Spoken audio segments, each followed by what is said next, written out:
জগন্নাথদেবের পুরোহিতদের মধ্যে ব্রাহ্মণদের পাশাপাশি রয়েছেন অব্রাহ্মণ দৈতাপতিরা। জগন্নাথ শব্দের অর্থ জগতের নাথ।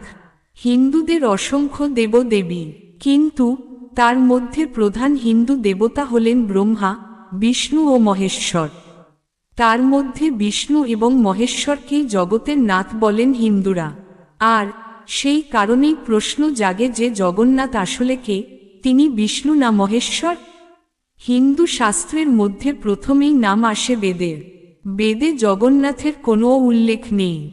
রামায়ণ এবং মহাভারতেও উল্লেখ নেই জগন্নাথের। তিনি বিষ্ণুর দশাবতারেরও অংশ নন। যদিও কিছু ওড়িয়া বইয়ে দাবি করা হয়েছে বুদ্ধ নন, বিষ্ণুর নবম অবতার হলেন জগন্নাথ। আবার শাক্তরা দাবি করেন জগন্নাথ নাকি ভৈরব বা শিব, তিনি দেবী বিমলার ভৈরব। জগন্নাথ মন্দিরের পূজারীরাও শাক্ত সম্প্রদায়ভুক্ত।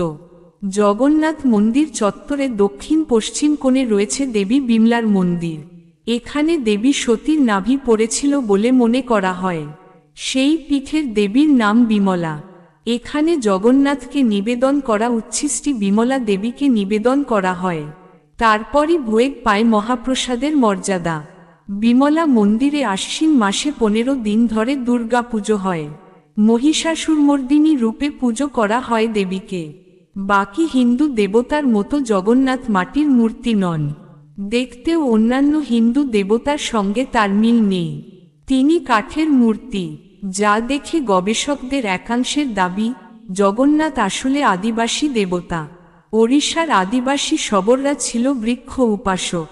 তারা নিজেদের দেবতাকে বলত জগন্নাথ, যা থেকে উৎপত্তি হয়েছে সংস্কৃত জগন্নাথ শব্দের। এই গবেষকদের বক্তব্য জগন্নাথদেবের পুরোহিতদের মধ্যে ব্রাহ্মণদের পাশাপাশি রয়েছেন অব্রাহ্মণ দৈতাপতিরা, যারা নিজেদের শবররাজ বিশ্ববসুর বংশধর বলে দাবি করেন।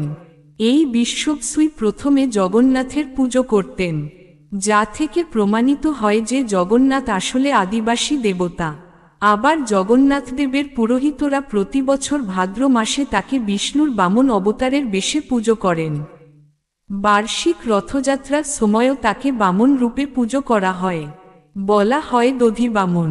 যদিও দারুব্রহ্ম রূপে জগন্নাথকে নৃসিংহ স্তোত্র পাঠ করে পুজো করা হয়।